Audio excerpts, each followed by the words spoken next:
we're partially masked up here. Of course, it takes 10 times longer to mask the car than it does to actually spray it.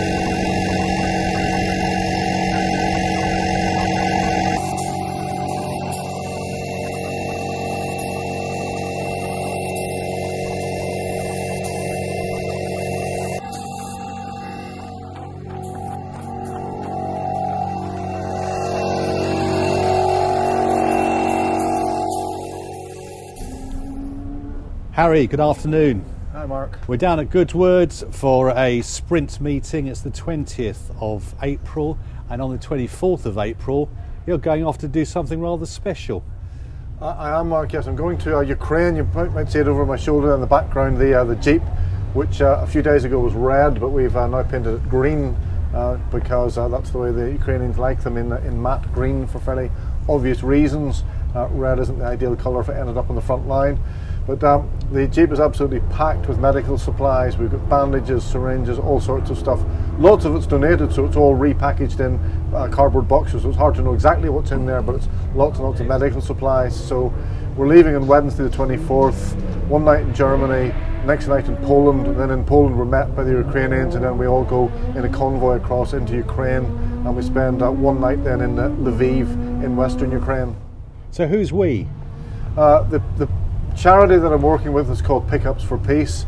It's to do with the farming community. Actually, it started off with farmers donating their farm pickups. It's kind of broadened a bit since then, but in total the charity has actually donated over 300 pickups and other 4x4s, and there's about 30 odd in our convoy. Again, every single one packed with humanitarian equipment for the Ukrainians. So who's coming with you?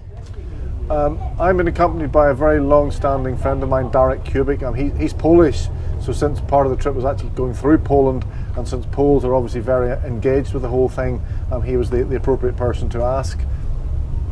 So when you go into Ukraine, from my thinking, it's not the safest of the places to be at the moment. How do you feel about that? Well, there is some level of risk, but you know, Lviv is right on the western extremity of Ukraine. It's not far from the Polish border. Obviously, the actual war zone itself is like 1,000 miles away on the eastern side of Ukraine. Yes, it's true the Russians do fire missiles at other cities, and Lviv has been attacked, but you know, you just have to hope for the best that that doesn't coincide with Putin deciding to take out Lviv. But also, he also attacks power stations more than anything. You know, yes, there are missiles that fall on hotels and things and residential areas, but you know, yes, some degree of risk, but fingers crossed. What made you decide to do this? Well, I feel very strongly that the Ukrainians are really fighting for all of us, you know, and it's not an exaggeration to say, you know, the world order is at risk. If Putin and the Russians are allowed to win this, you know, what happens next? There is a major realignment of where we all stand. So it's the Ukrainians' misfortune to be next door to Russia. They're fighting the war, but really, I think it's all of our war, the Europeans and the Americans.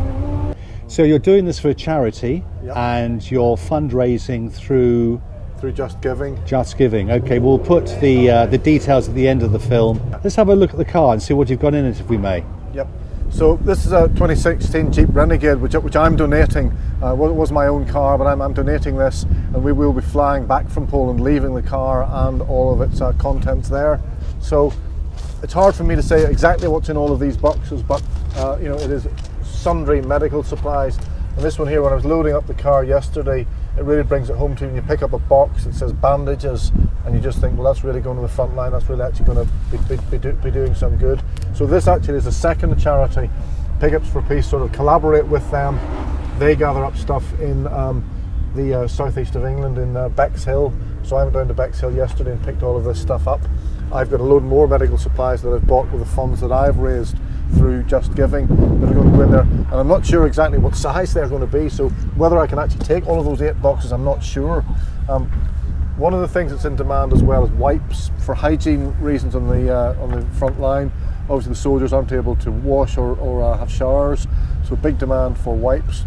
And somebody through Just Giving's contacted me this morning to say that they've got a big supply of wipes, so I'm meeting them here at Goodwood tomorrow to load the wipes in as well.